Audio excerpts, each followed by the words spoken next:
12 রবিউল আউয়াল এলেই যেন সবার মনে একটা জিনিস হয়, কি হয়েছে মাসে, এই মাসে কি হয়ে, इस महीना में क्या हुआ है, हर कोई पूछे।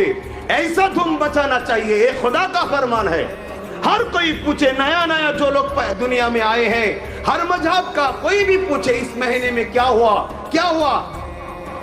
इस महीना जब आते हैं तो मुसलमान लोग इतना धूम मचाते हो, इतना खुशियां बनाते हो, तब तो हम फरमाएंगे इस महीना में वो शख्स पैदा हुए हैं, वो शख्स तस्वीर लिखे हैं जिसके वसीले से सिर्फ मुक्त हुआ, जिसके वसीले से जब छोटा छोटा लड़की को जिंदा दफन किया जाते थे, हमारे नबी आके उनको बंद किए थे।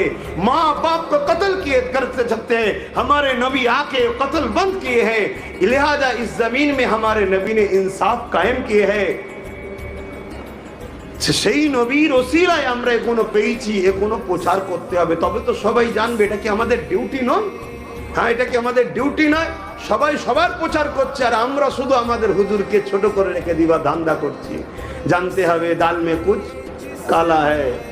এইটাকে মাথায় রেখে আমাদেরকে আলোচনা বুঝতে হবে যে হুজুরের মিলাদ আমাদের জন্য কতটা গুরুত্বপূর্ণ।